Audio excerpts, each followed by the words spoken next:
I want to do one thing. Oh, hi, this is Randy. I want to do one thing.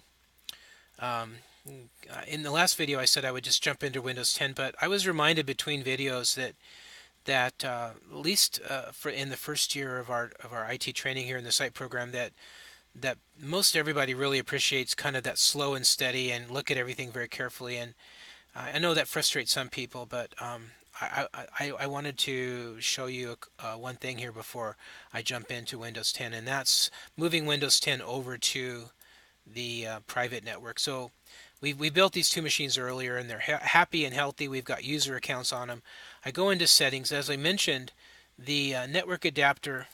Oh, it is on private. It was here. This is what you're likely to see.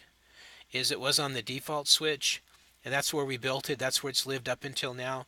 What I need to do is I need to move that over to the private switch. And if you think about that in light of the drawing, it should make sense. The server is going to wind up over here also, but we're going to start with just our Windows 10 machine and use Windows 10 to get finish the installation of pfSense. You might be thinking, "Wow, we've done all this and we're still not done installing pfSense."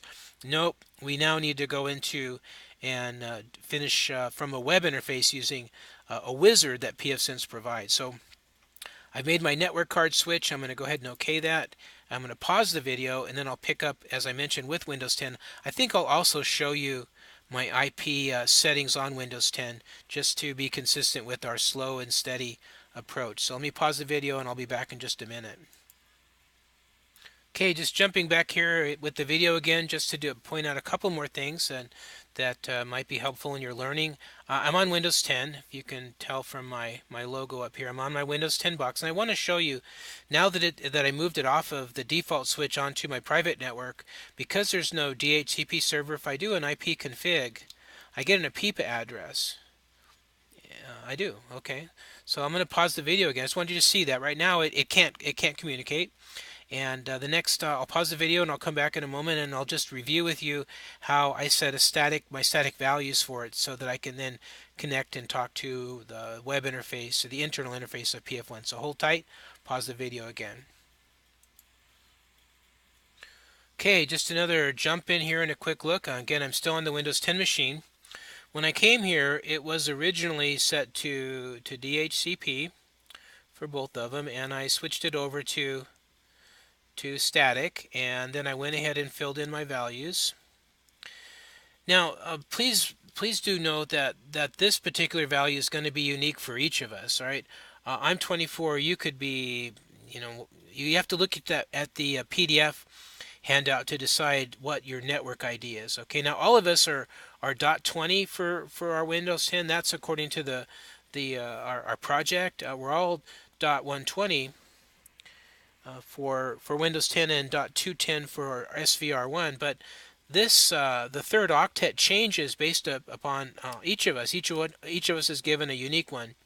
Now down here at the bottom, you're given some choices. I went ahead and went with what I had said in that. Notice that this is the IP address for pfSense.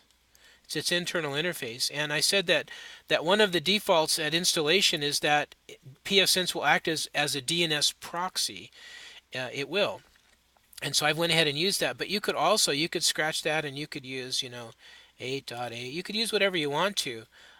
We all have got a bunch of them we could use. The one for the class is 172.16.20.210 and .211. Anything that you want to use in there. Please don't expect your Windows 10 machine to have internet access just yet because we haven't finished installing pfSense. So I'm going to pause the video again, and the next shot we see then will be the web page talking to pfSense to do the post.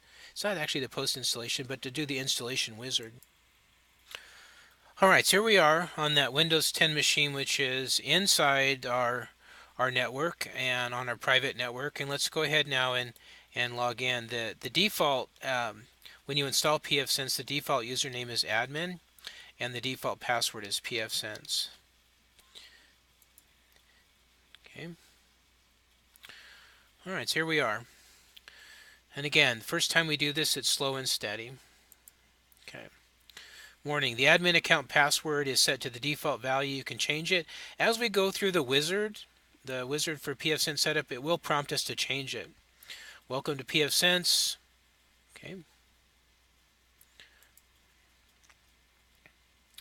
First question then, or that's actually more of a statement, is about support from Netgate. It just reminds us that this is a product that you can get support on, professional support. Okay, now we get into some real questions. Tell you what I'm going to do. This video is running long. I'm going to go ahead and wrap it up here, and I'll start another one where we walk through this. Okay, so hold tight, and I'll be back in just a moment.